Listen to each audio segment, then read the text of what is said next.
Did you know I have channel memberships now? For as little as 99 cents a month, you can actually be a channel member. Now, if you want to help out the channel, you can actually go and you will have your name listed in the ends of videos as a shout out to go along with my other supporters. Help the channel out by joining, and yeah, let's have some fun. All right, guys. So this is a segment that I wanted to cover. I kind of watched this video before, but we are going to be going over this video, and it's kind of speaks to some of the shit that I have a problem with. I have a problem with grifters. Now, say what you will, right wing or left wing, not that I'm a fucking centrist or anything like that, but I hate grifters.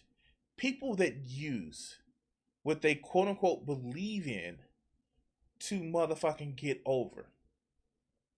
People that sit back and say, well, racism bad, and they get money or they get, a position where they get to speak about it, and then they use it and turn it on how to get the bag. Now, maybe it's just me and my position in life and the way I look at shit, or maybe because I'm just a cheap bastard. But I don't like opulence. I don't like it if you're somebody who needs to just be opulent with shit, whether it's right wing or left wing. I mean, like, how could you be the biggest political streamer on YouTube, on Twitch, and then basically a spoiled rich kid? But I digress. I digress. Let's talk about this video that I saw in the Majority Report. Let's go. What did you do to kind of flesh out your story here, Sure. what did you want to convey by making it longer and speaking about this particular time in your life and growing up and how it informs you today? I wanted to talk about, because what I saw happening, in my opinion, and I don't know if you guys agree with this, what I see with kind of a left in its, as one friend said, embryonic stages right now, that really comes out of, in my opinion, more so the 2016 Bernie Sanders campaign. There are these two cultures that kind of fight against each other that I saw coming up in heavy music. And those are the cultures of deconstruction, which is the culture of no, and the culture of authenticity, which says, like, you can't be part of my movement because you're not cool enough or you're not wearing. So this is something that we've actually talked about on the channel before. If you're in a fucking group, and the most important thing about the group is you're not pure enough, you're not cool enough, you aren't this enough, no matter what you believe, no matter the points that you're putting up, because we're treating this as a social club, then fuck you, you're not a real one. That is incredibly disabling to your movement. Do you believe in it, or do you just want to have it as a social club? But let's continue. The right thing, or you're not saying the right things. And I felt like those two things were kind of working against each other to nullify the movement, to grow beyond kind of a small niche milieu into the mainstream. So I juxtaposed the left with kind of the early stages of hardcore punk music. And what were some of the, not to spoil the whole book, but what were some of the main contrasts and connections that you found? One of the things I found is, like, co-optation is going to happen to your movement as you're kind of struggling for authenticity and realism. And you have to ask yourself a bigger question, which is, are you, and I say this in the book, are you raging at the machine, against the machine, or are you raging to be a part of the machine? And one of the things that I kind of came to the conclusion, and in talking to the guys at the live show the other night, they didn't necessarily disagree with it too much, that almost this music becomes like a cottage industry for people that can't get into the mainstream, because once they get access into the mainstream, they don't mind playing all these corporate festivals, right? They don't mind playing Van's Warped Tour. They don't mind. So that's an interesting point about a lot of what you see, and especially here with the left on YouTube. Are you against the machine? Are you just fucking raging just for the point of it? Or are you really just trying to get inside the motherfucking group so you can actually say, tut tut, now you people who want to outside are fucking bad? And we remember covering shit like this. And again, the one person that I've made videos on repeatedly on the left is FD Signifier. Raging point after point, cornbread tube, this is cornbread tube this, cornbread tube that. But as soon as this motherfucker gets to a point where I'm making a living off of this shit, I need to protect it. How many times? And here, let's do this. Let's kind of do this. If it's important, why is it that you keep releasing videos? Because you don't get full monetization. If that's what's important to you. If your messages was important to you. But hey, you know, I just don't know what to say. I just don't know what to say. Because if you mention this shit, then you hating. And the thing about it is, here, we're going to see more examples of that. Let's go. And, you know, getting sponsorships and playing these huge corporate venues. So what was the real meaning of what they were trying to do? And then you look at a band like Nirvana. Sorry if I'm all over the place. And Nirvana, in my opinion, you know, we can talk about grunge and how it's not a genre all day long. That's probably another show that Sam would probably prefer to be on. But they're hardcore punk. They have their roots in hardcore punk. I mean, when Kurt Cobain kills himself, Dave Grohl picks up Pat Smear from the Germs, and Chris Novoselic joins my friends at Flipper, two seminal hardcore punk bands. But you change the name and of the genre of music, and it's more easily consumable to the masses. And what you ended up seeing with hardcore punk music through grunge is kind of, we'll take the aesthetic of this music that's supposed to be so subversive and anti-establishment, and we'll sell anti-establishment. Yeah. And now you've commodified it. And well, Kurt hated that. I mean, that's I was a big Nirvana fan in my teenage years. I read Heavier Than Heaven. You know what? I've never listened to a Nirvana song consciously. I believe. And don't get me wrong, it's just some of the shit that I've never been exposed to. I don't think I've listened to a Nirvana song, so don't quote me on that. But I also didn't realize that Flash Gordon was a fucking Queen son. I knew Queen from watching the Highlanders, like the series. And that's not even the real Princess of the Universe son. I knew that, but you know, some music, I didn't grow up with it, so until I became an adult, I didn't, you know, get outside of my box. But yeah, so let's go. And you know, there's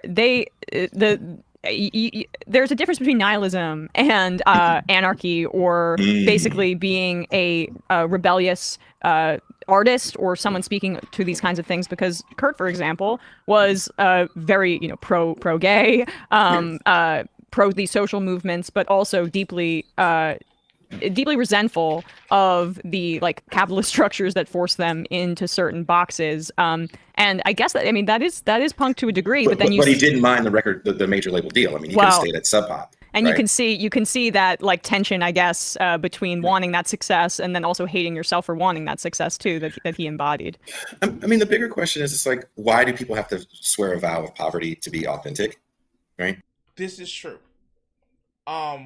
So one of the things that I hope to do with my channel, grow my channel and shit like that, is specifically, I want to get successful enough to move past some of the financial struggles I have, even with having a quote unquote good job. But when it comes to opulence, give me a motherfucking minivan that has 4 wheels and an engine that runs, so I can take my art shit with me. Give me a motherfucking home where, you know, shit ain't falling apart. I don't need some big mansion. I just need enough to motherfucking not stress from, I don't know, just basic shit. Hell, the vacation I need is a vacation with me and probably 2. Oh shit! Put that. Yeah, no. Let's go. Another look. A video. And that's something that happens in our world as well, where if you've reached a certain level of success, now you're no longer authentic. You've been sucked up by the establishment. But again, the culture of deconstruction, which I just call the culture of no, and a lot of this music is just kind of anti-everything. And in the end, what was hardcore really, I mean, definitely there's aspects of people from the genre that had politics like Jello Biafra, but he doesn't represent every group or person in the scene as well. And you kind of have, if anything, kind of anti-consumerism is the biggest thing that you get out of that, which is kind of what you see still now. Like the best capitalism is anti-capitalism, right? Being able to sell anti-capitalism as this cool subversive thing. And to me, what you end up getting is your leftism, if you will, much like your punkness or realness, becomes a lifestyle brand. So here's the thing, and this is what I was complaining about in the chat earlier. What people think is what Marx was raging against as far as capitalism is not what we have is capitalism now. You are a fucking idiot if you think that human beings will ever get rid of currency. That is not something that will fucking happen ever. You want to know why? Unless we go back to the Paleolithic era, even then we had currency. As long as there are people that specialize in shit like growing food, being doctors, being technicians, plumbers, even being motherfucking live streamers. When you can't sew your clothes as well as your fields and motherfucking make, smelt all the fucking lead and precious metals you need to be on anything from cell phones to the internet, we're going to have currency. The manipulation of that currency, the over expression of certain communities with, and I say communities, certain groups that, overwhelmingly may have hoard currency, that's what we should be fighting against. Now, does that sound more like social democracy and being a social democrat than some of these dumb fuck as we're a socialist that has a $3 million home type bullshit? Yeah, that does sound like more of a social democrat or a fucking liberal. Yes, but for those bitches who think that they can claim socialist and live as opulent as any motherfucking capitalist, how did that motherfucker put it? I'm not even gonna dignify Hassan with that response. Oops, I'm talking about Hassan. If you think that you claim socialism, but you live like any motherfucking rich person would, yeah, no. It is at that point, as motherfucking Jason Miles said, that's the guy who's doing the interview, a lifestyle brand. And yes, I am taking shots at the fucking left. The people that sit back and just act as if by claiming socialism, even though they live rich, opulent ass lives, that you're doing something when you don't want to do shit. You don't want the system to change because you want to give people something to complain about. You don't even want your motherfucking chat to vote. The least amount of civil engagement that you can do. Oh, but we're going to do community this, community that. Vote first.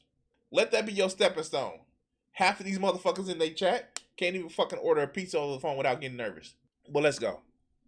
Yeah, I think that's really clear too, in the purity test or the authenticity test that you describe.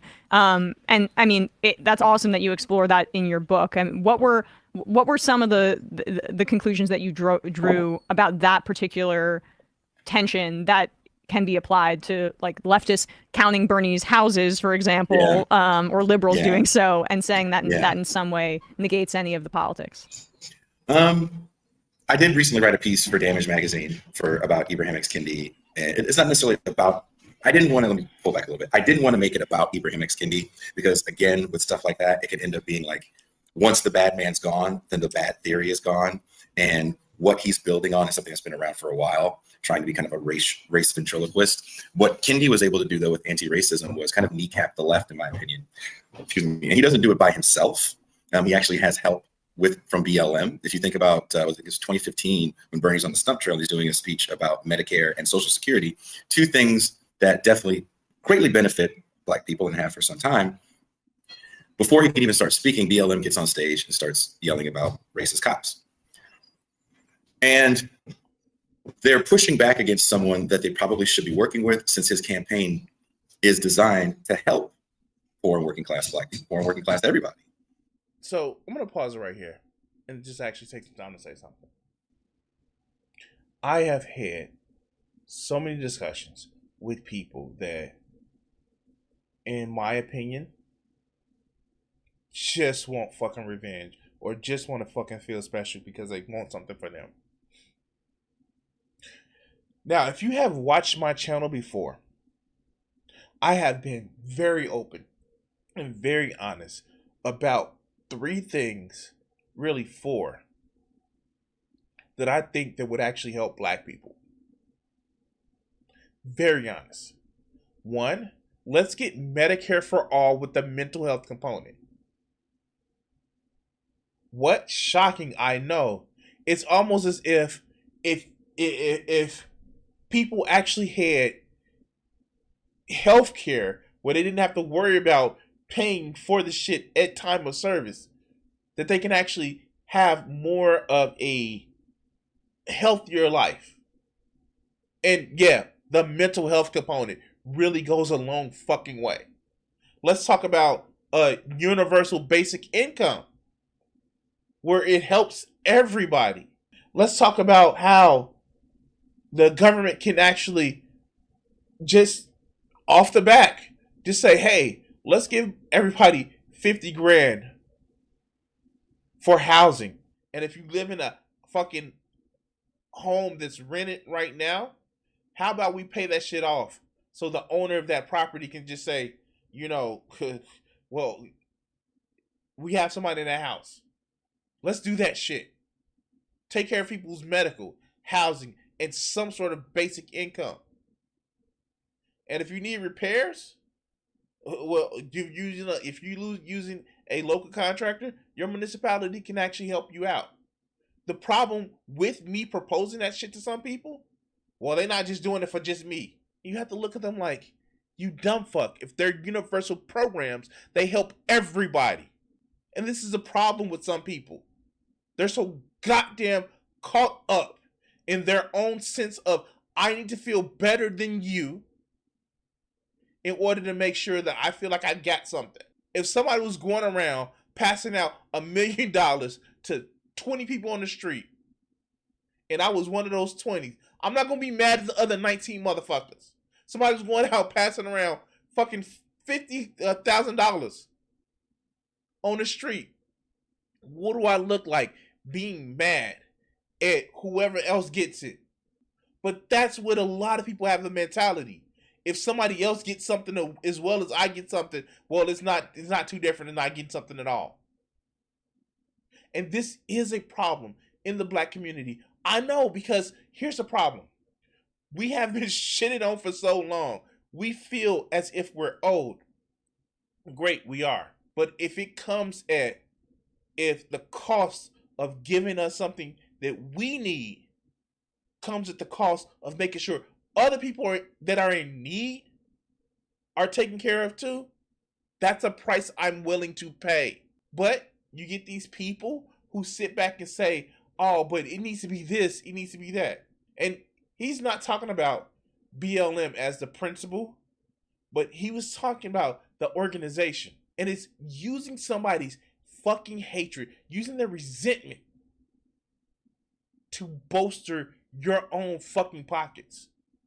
Not for the good of other people, but to bolster your own pockets. Again, it is a reason why I bring up FD signifier. It's a reason why I bring up cornbread too. It's a reason why I bring up all of these other motherfuckers that sit back and use your resentment, your motherfucking feeling of being an outcast, and say, well, everybody else is against us. Come in the group. By the way, give me your money. That's the stupidest shit. And then, not only give me your money, shit ain't gonna change, so you don't have to do anything but give me your money and give me your time and give me your attention. Yeah, but let's continue. But it doesn't have, to them, a racialized agenda. And the Democratic Party is able to see that and take that and use it in spades. And Kendi, in his How to Be an Anti-Racist book, and I think there's a little bit of true believer in him. I don't think he's a straight up charlatan that's, like a carnival barker. what he's able to do is say, there are these. But that's the most dangerous kind, though. People that believe a little bit, but also want to get that shit because they justify the shit. I have no doubt that people like motherfucking Hassan Piker believe that socialism is best. But he's so fucking blinded to the fact that, hey, I'm a good person, and I say I'm a socialist, so that makes me a good person. He doesn't see the shit that he's doing that's fucking up everything else by telling his chat not to do shit. By the organization BLM, it's like, yeah, we want to do this. And not just making sure there's change right now. Right now. You can go on many of these fucking Reddit posts or motherfucking blogs where it says, "What we shouldn't do anything." How many YouTubers that want accelerationism, want shit to be bad, want shit to be worse, so people can rise up and play fucking LARP revolution instead of making the marketable change that we can make right now? And it's not just the motherfucking live streamers. There are people right now who sit back and look at Joe Biden's presidency as if it was a second term of Trump. Not the hundreds of millions of dollars, or is it up to billions of dollars that has been forgiven with student loans. Not the changes in the motherfucking NLRB. Not the motherfucking actually getting out of fucking Afghanistan. But they want to look at Joe Biden because we have a 24 motherfucking hour news cycle that shit happens day and day and day and day and day, but it doesn't happen quick enough. So it's a problem. Again, it's not just the fucking immature ass live streamers that do this shit, but it's people that are playing on your motherfucking, it's not happening quick enough. It's not, motherfuckers, it took generations to get where we are. And histories don't happen as a fucking one long motherfucking just, it happens like this, it happens like this, it happens like this. Fucking change stops and starts. Sometimes it goes back, sometimes it leaps forward. And again, some of the most dangerous people are not the grifters. They're the people that actually believe that they have it right. But they want to at least fit their more well-being into it. But let's continue. Conjoined twins, and it's capitalism and racism. And you can't be an anti-capitalist without being an anti-racist. But the basis of the book is about his spiritual journey into anti-racism, not his spiritual journey into Marxism. Mm. And it's kind of about the hearts and minds of white people. Ta-Nehisi Coates recently said something along the lines of, if you can't accept someone's humanity, there's no bit of legislation that will fix that. That's the dumbest thing I've ever heard in my life. You're trying to say the Civil Rights Act doesn't mean anything unless all the white people in the world feel a certain way about me. Abe Lincoln couldn't do the Emancipation Proclamation only until he accepted that black people were human beings, needed to be respected. So, and like, you know, some of the shit that Ta-Nehisi Coates writes, like he does make some great Black Panther stories. But here's the thing. You don't have to like me. Hell, I think I've said it enough during this whole stream. I have people that watch me that hate watch me. Don't give a fuck. But you will not stop me. You will not get in my motherfucking way. You can even lightly not respect me. Not disrespect me, but not respect me. I don't care. As long as you give me the motherfucking equal playing ground, I'm all for it. Because success demands respect. Not liking. Oh, don't get me wrong. That doesn't mean you have to like it. But if I'm successful, you won't look up to me, motherfucker. But it's so many of these people that want to be accepted for them personally in order to feel like they succeeded. Again, I don't give a fuck one way or iota. of you accepting me as a person. Because I know there's some shit about me you're not gonna like. The fact that my penis is bigger than yours, the fact that I fucked your mother, and your father was clapping while I was going at it. Anyway, I wasn't gonna cut that out, but I'm gonna leave that one in.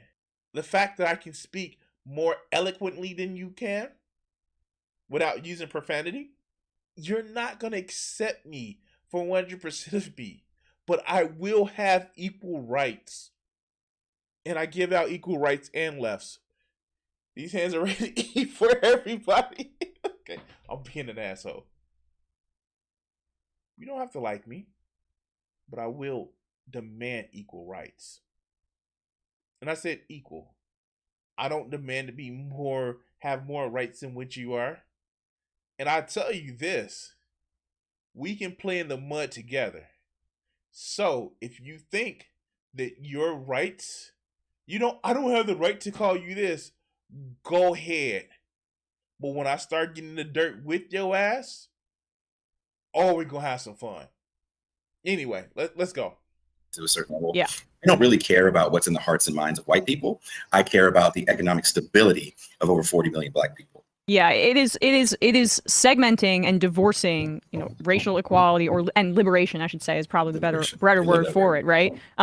From systems of politics and systems of change and revolution. It's like, this is at least in reference to the Coates argument that you're describing here. It's much more individualized, atomized. It's emotional as opposed to being like direct results of capitalism, colonialism, structures that made things this way. And I don't want to put words in your mouth, but is your assessment that really hamstrings efforts of liberation when you frame things in that way? Yeah, because first of all, you're always going to play the oppression Olympics. I've never seen a winner at the oppression Olympics, and sorry. And to some people, this may sound almost right wing, but it's not. It's not. The fact is, I'm gonna be very honest with you.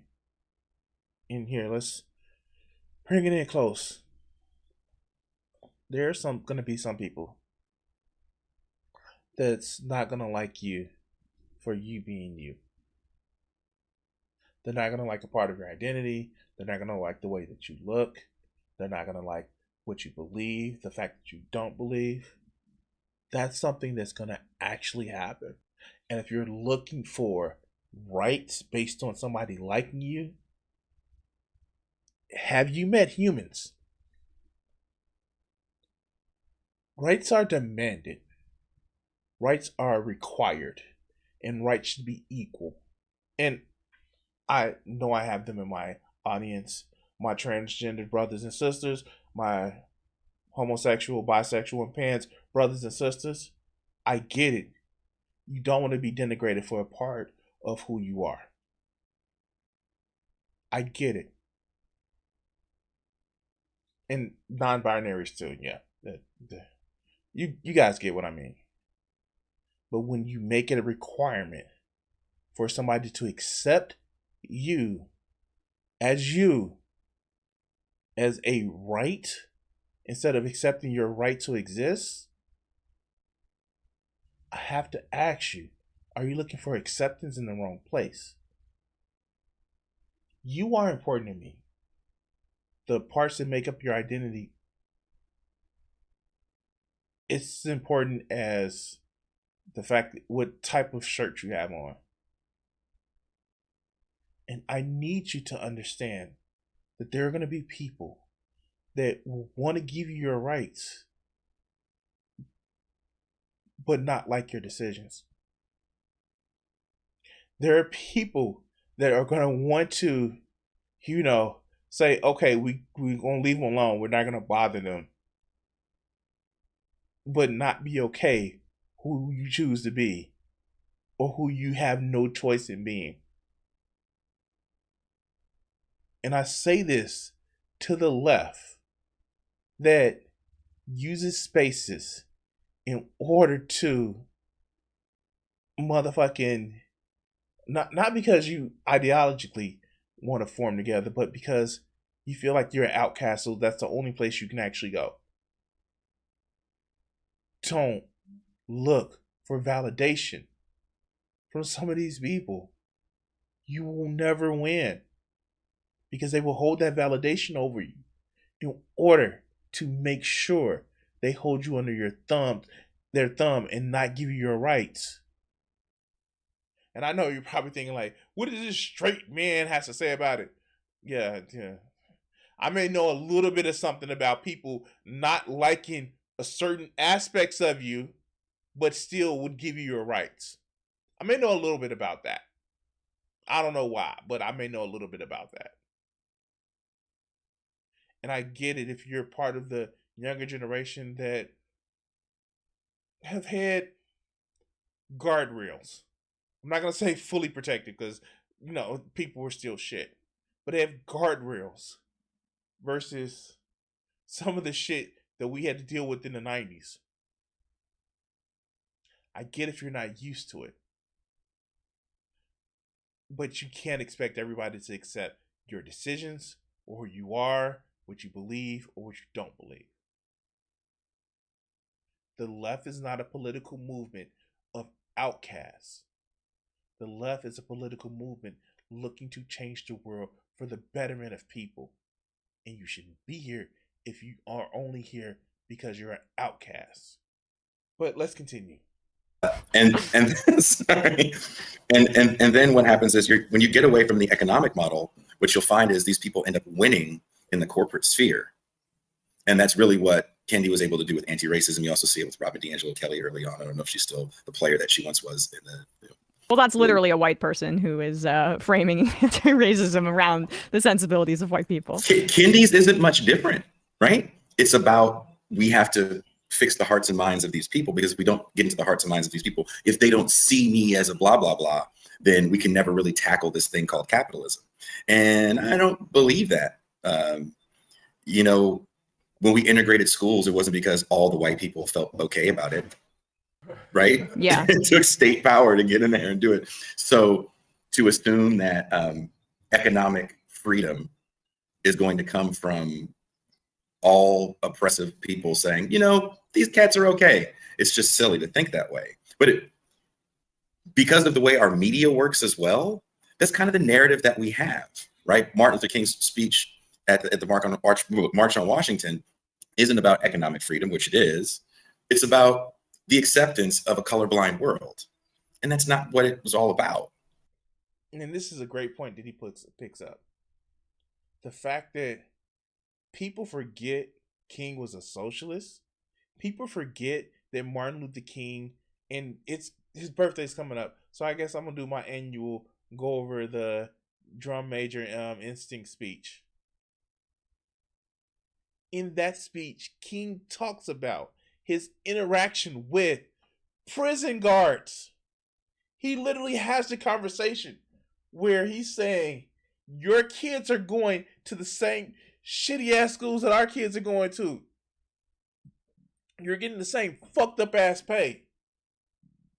You may not like me, you may not like our movement, but we're here to help you. All while he was in jail. Again, it's not about to be colorblind or blind to different motherfucking, hatreds or bigotries that people have. It's not to be, oh yeah, you're just going to be a capitalist reductionist.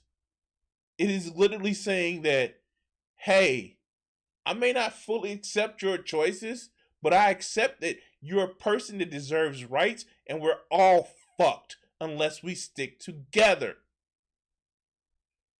But let's continue. So these guys that kind of live in this past, an almost imagined past, especially people with like Ta-Nehisi Coates. Originally in that piece, I had a very large part about Coates, which it's 2,000 words. You can only get so much in there, because I don't think you can really talk about Kendi, BLM without talking about the rise of Ta-Nehisi Coates as well. He's kind of an integral character in that. Toure Reed talks about it extensively in Towards Freedom. I advise everybody to read that book. But he's kind of a wannabe Baldwin in a time where Baldwin doesn't make that much sense. So this idea that you have to... From the shit that I've actually saw from Baldwin, the different stories, I remember watching I Ain't Your Nigga. Even Baldwin didn't push this whole idea of, you know, only pay attention to me as a person, accept me as a person. He was more accept me as having my rights. And again, it's one of those things where it's just like, it's a fine line. I mean, we went over Baldwin stuff. We have went over Baldwin stuff. We went over the interviews that he did. And Baldwin he's forgotten a lot of, in some circles, of how he was, again, he called for our rights and then made the argument about accepting me as a person. But he called for the rights more than anything. But let's go. Humanize these people to understand their plight, and only then can we work towards a more just society. It sounds nice in a Hallmark movie, I guess, but the reality of it is I'd rather have, economic policy. I'd rather have jobs programs. I'd rather be trying to abolish the conditions that cause impoverished urban cores and massive amounts of homelessness. So that's only going to come through policy, not from winning the hearts and minds of racists. Yeah, I mean, I to return to Coates, because we praised him on this program recently for speaking out, calling Israel an apartheid state. I mean, and the praise was not, I mean, it's all within the context of like, this is good because Obama reads him and hopefully crafts and also to put that even into greater context. One, he was hired by Jeffrey Goldberg, who was a prison guard in Israel, and very pro-Israel. And also in his reparations piece that really brought him to fame, he mentions Israel as a positive example for how reparations can be done. Which he apologized for. Right. Yes, yeah. So that's growth on that front. But like it's helpful that someone like Coates is talking about Israel as an apartheid state. That's, to get the change. And see, this is where that dogmatic shit that happens on the left kind of like almost works against us. Yes, we know that there is a right-wing government in Israel that does bogus shit. We know that. But nobody's hands in that conflict is clean. Nobody's hands in the whole region of that conflict is clean. And goddamn, which I heard a quote, which is just truthful and unapologetically right. When elephants fight, the grass gets stampled. Nobody is caring at all of the opposite side civilians. Nobody is. And that's the problem. And for you to sit back and say, oh, they called Israel this. Oh, they disavowed the Palestinians that. It is old men forcing young men or encouraging young men to fucking fight for their egos. And for you to sit back and say one side is irrevocably evil, nobody's hands in that conflict is clean. And I get it. You want to stand up to whatever force of power that you see is fucking wrong. And this isn't even about a whataboutism. This isn't even about a whataboutism. It is literally old men with their grudges forcing young men to fight for them. And you're picking a side because it sounds nice. But let's go. Let's go. We need to see, I'm going to take that 100%. But when you listen to his words, there isn't really any conversation about colonialism or capitalism at all, and the structures that led to apartheid or segregation, which he likens to, obviously, segregation and Jim Crow in the United States. But why were those systems in place? Why is Israel strategically placed in that way? Why were Black people subjugated and second-class citizens and continue to be disenfranchised, not in the place that they should be due to the systems of racism?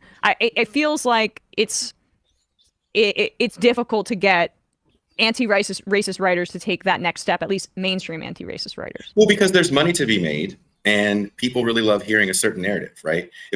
Look, on my show, if me and Pascal said white supremacy, white supremacy, white supremacy all the time, we have a hell of a lot more viewers.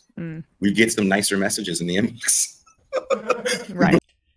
All right, I'm gonna cut it off because we're gonna start getting to a point where it's just like, yeah, I agree. Because yeah, I will say this: if I just sit back and say, you know, white person bad, white person bad, white person bad. If I didn't call out people who I felt that should be better, I would actually have more subscribers. I can ring the bell of the whole cornbread tube.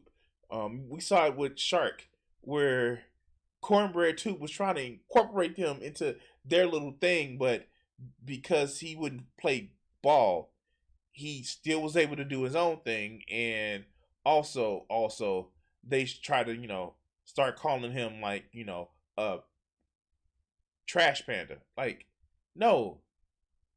And I'm sorry. Yes,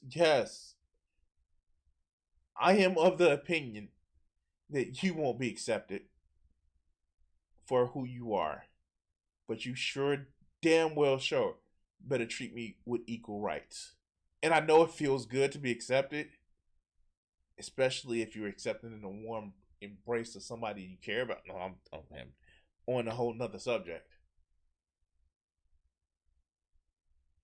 Give me my rights. Don't equivalent to, well, they just don't like you because you. As a matter of fact, that's one of the ways they neutered King's message. Oh, it's just about racism. Well, I don't just call black people the N-word, so I must be making progress. It's not worth it. Anyway, like, share, subscribe, and all that other good shit. Comment if you want to comment. Tell me that how I'm wrong I am. Go tell me to go fuck myself. Which I won't listen to. I just go, sleep with your mom. Anyway, like, share, subscribe. Dislike if you want to. And I'm gonna cut this video segment here. I want to say thank you to all my Patreon supporters and my Twitch subscribers. Join the Guardians, become a member, or become a subscriber on YouTube, Patreon, and help support the channel. Thank you for watching this video, and the next one should be popping up on your screen. Subscribe, and if you haven't checked it out and want to help out the channel, check out my Patreon. Thanks.